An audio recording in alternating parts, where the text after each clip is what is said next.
What if Earth isn't just a planet, but a living engine of power? From quakes that reshape coastlines to storms that rewrite the sky, today we're diving deep into the most extreme natural phenomena on Earth. And we'll go beyond shock value. We'll unpack the science, the myths, and the smart ways to stay safe so you can understand the planet like never before. Buckle up. Natural Phenomena Explained. Let's align on terms. A natural phenomenon is any observable event driven by Earth's systems, geology, oceans, atmosphere, ice, life. Some are violent, quakes, volcanic eruptions, hurricanes. Others are breathtaking, like the aurora borealis or glowing bioluminescent beaches. And they're all connected. Plate tectonics tweak coastlines, shaping storm tracks. Ocean heat feeds cyclones. Wildfires can build their own thunderclouds. Think of Earth as one networked machine. 1. Earthquakes and volcanoes, the planet's tectonic heartbeat. Subtle seismic rumble. B-roll, fault lines, lava flows. Start beneath our feet. Earthquakes happen when stress along faults releases energy. First P waves, then S waves, and the surface shakes. Magnitude measures energy released. Intensity measures what people feel. Where do most happen? The Ring of Fire, circling the Pacific. Same zone fuels volcanoes. Stratovolcanoes, steep, explosive, can hurl pyroclastic flows and ash. Shield volcanoes, broad and gentle, pour rivers of basaltic lava. Don't forget lahars, volcanic mud flows that behave like wet cement, and calderas, giant craters formed by magma chambers. Bottom line, quakes and volcanoes sculpt continents and seed fertile soils, but they also demand respect and preparedness. 2. Ocean power, tsunamis, rogue waves, and storm surge. Deep ocean whoosh, B-roll, wave models, buoy data. A tsunami isn't just a big wave. It's a fast-moving surge, often triggered by megathrust earthquakes, undersea landslides, or volcanic events. In deep water, it's low and fast. Near shore, it stands up like a wall. Then there are rogue waves, sudden giants that appear in otherwise normal seas. Different beast from tsunamis, but equally dangerous to ships. Coastal disasters often come from storm surge, seawater pushed ashore by low pressure and intense winds during hurricanes or extratropical cyclones. Watch for atmospheric rivers, too. Narrow corridors of moisture that can unload historic rainfall and flooding. Wind crescendos, thunder crack. B-roll satellite cyclones, supercells. Hurricanes, aka typhoons or tropical cyclones, are heat engines powered by warm oceans. Categories scale wind speed, but impact depends on rainfall and storm surge too. On land, supercell thunderstorms spin up tornadoes. The EF scale rates damage from EF0 to EF5. Small path, massive force. Lightning is a sky-scale electrical reset. Intra-cloud, cloud-to-ground, and rare high-altitude sprites and blue jets. Add hail from strong updrafts and microbursts, downward blasts of air that can slam the ground like a hammer. Translation for viewers: check local warnings, know your safe room, and respect water. Most fatalities in big storms come from flooding, heat, drought, and wildfire. When the air burns. Dry wind, faint crackle. B-roll, heat waves, parched soil, fire lines. Heat waves are silent killers. High humidity can block sweat's cooling power, and urban heat islands trap warmth at night. Drought is complicated, driven by persistent high pressure, ocean patterns like El Niño or La Niña, and soil moisture feedbacks. Enter wildfire, dry fuels plus wind plus ignition. Watch for red flag warnings and the eerie pyrocumulonimbus, fire-made thunderclouds that can launch embers miles away. Preparedness is boring until it's not. Defensible space, evacuation routes, and go bags save lives. 5. Ice and snow, blizzards, glaciers, avalanches. Polar wind, B-roll, whiteouts, crevasses, calving ice. Blizzards combine heavy snow, strong winds, and low visibility. Lake effect snow can bury a town while the next one stays sunny. Glaciers are slow rivers of ice, carving U-shaped valleys and calving icebergs. Permafrost stores ancient carbon and destabilizes ground when it thaws. On slopes, layering matters. Weak layers plus new snow equals avalanches. Rule of thumb, carry a beacon, shovel, probe, and the humility to turn back. 6. Land surprises. Sinkholes, landslides, and geysers. Ground crumble. B-roll, karst terrain, hot springs. Sinkholes often form in karst, limestone dissolved by groundwater until the surface collapses. Landslides and mudflows ride on gravity, rain, and loose geology. Post-wildfire slopes are especially fragile. And for a cleaner face of geology, geysers, hot springs, and mud pots, pressure-cooked groundwater venting through rock. Deserts and winds. Sandstorms, haboods, and katabatic winds. Sand hiss. B-roll, dust walls, valley winds.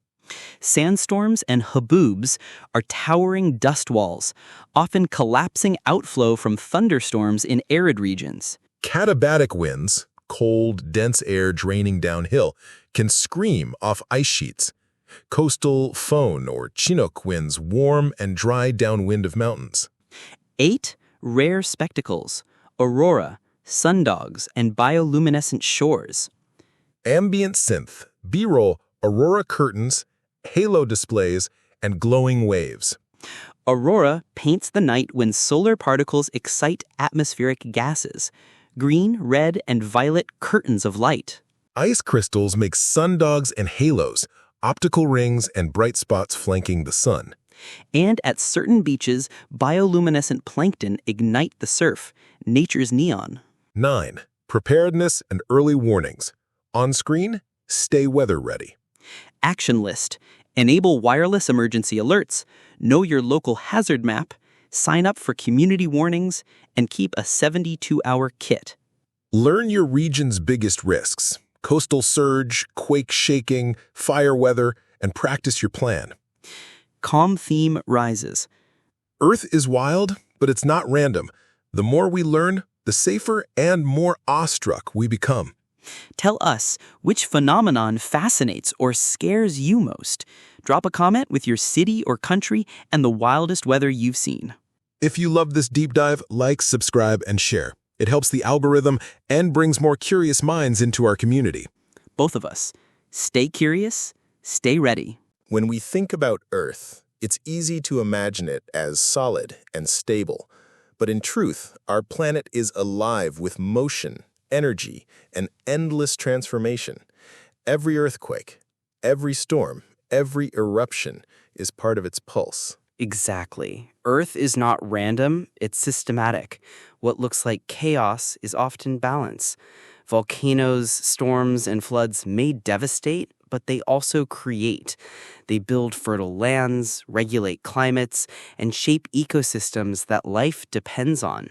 Take earthquakes, for instance. In seconds, they can shift coastlines and topple cities, but those same tectonic shifts raise mountains, form valleys, and even drive the circulation of minerals essential for life. And volcanoes. Yes, they unleash fire and ash, but they also give us rich soils that feed millions. Some even create entire islands, new worlds rising from the sea. Without them, Earth would be a far less diverse place. Then there are storms. They seem like monsters, spinning walls of wind and water, yet they are also heat engines, redistributing energy across the planet.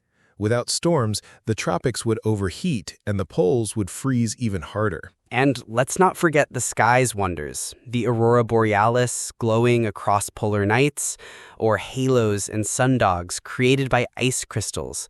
These aren't just spectacles, they're reminders of the invisible forces shaping our world. Every phenomenon, whether terrifying or breathtaking, is connected. Ocean heat fuels hurricanes. Wildfires create their own weather. Glaciers carve valleys, and when they melt, they alter entire coastlines. Which means Earth is not a collection of separate events. It's one massive interconnected system.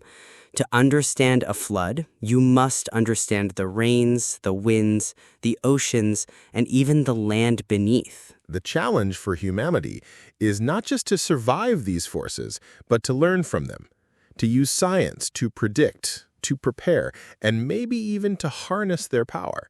Geothermal energy, wind, tides, solar flares. That's the real story here. These natural phenomena aren't enemies, they are teachers. They show us how small we are, but also how much we can learn if we pay attention.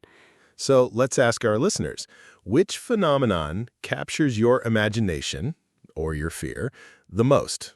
An earthquake? A storm?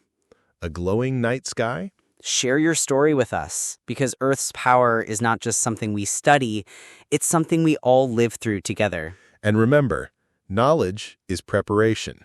Preparation is survival. Stay curious, stay ready, and never stop listening to the heartbeat of our planet. We've talked about earthquakes, volcanoes, storms, ice, fire, and oceans, but one layer we can't ignore is the human story. Every civilization in history has lived under the shadow of natural forces. That's right. Think of ancient myths. The Greeks believed earthquakes were caused by Poseidon striking the ground with his trident. In Norse legends, thunder was Thor riding across the sky. Even today, cultures weave stories around the aurora borealis, calling them the dance of spirits or the fire bridge to the heavens. And in a way, those myths weren't just superstition. They were early attempts to explain the inexplicable. Before seismographs or satellites, people made sense of chaos through stories. It gave them comfort, and sometimes even warnings. Fast forward to today, and science has given us clarity, but not control. We can measure, predict, and model, but the raw force of Earth still humbles us. Even with all our technology, a single volcanic eruption can ground air traffic for weeks, or a storm can plunge entire regions into darkness. That's the paradox. We are both masters of knowledge and yet vulnerable. Humanity builds skyscrapers and space stations, but a few seconds of shaking can bring everything down. It forces us to live with humility. It also forces us to innovate, building earthquake-resistant structures, early warning systems for tsunamis, satellite tracking for cyclones. All of these came because we learned from tragedy. Disasters, in a harsh way, have always been teachers. And the question becomes, are we learning fast enough? Climate change is amplifying many of these phenomena. Heat waves are longer, storms stronger, droughts more widespread. The same natural systems we've studied for centuries are now behaving in ways we've never fully seen before. Exactly. The planet isn't static. It's evolving, and so are its patterns. A hurricane today may not look like a hurricane 200 years ago. Wildfires are burning in places once thought immune. Even permafrost, frozen for thousands of years, is thawing and releasing gases that could accelerate warming. Which means we're standing at a crossroads. We can keep seeing natural phenomena as threats, or we can start seeing them as signals. They're not just random events, they're feedback. Earth is telling us something. And perhaps that's the most powerful perspective shift. Instead of asking, why is this happening to us, maybe we should ask, what is the Earth showing us? What can we adapt, change, or respect to live in harmony? Well said. And let's not forget, nature inspires too. Artists, scientists, explorers, all have drawn passion from these phenomena. Think of photography of lightning storms, paintings of volcanic sunsets, or music inspired by crashing waves. The planet isn't only destructive, it's creative. Absolutely. Even bioluminescence in the ocean, tiny organisms glowing like stars in the surf, reminds us of the magic built into Earth. No computer graphics, no special effects, just nature performing on its own. And when people witness those moments, standing under the northern lights, watching a geyser erupt, hearing glaciers crack, they carry those memories for life. It's proof that awe can be just as powerful as fear. Maybe that's why conversations like this matter. We're not just explaining the mechanics of earthquakes or the science of storms. We're reminding ourselves, and our listeners, that living on Earth is a privilege. Dangerous, yes, unpredictable, always, but also breathtaking beyond words. So, as we close, let's leave our listeners with a challenge. The next time you hear thunder, feel an earthquake tremor, or even watch snow falling, pause. Don't just see it as weather or geology, see it as Earth speaking, reminding you of its power, its fragility, and its beauty. And share those stories, because when we tell each other about the natural phenomena we've lived through, whether it's a storm, a fire, or an aurora, we keep alive the human connection to this planet. That's the real lesson. We're not just observers of Earth, we're participants in its ongoing story. And the story is far from over. Stay curious, Stay ready, and never stop listening to the voice of the Earth.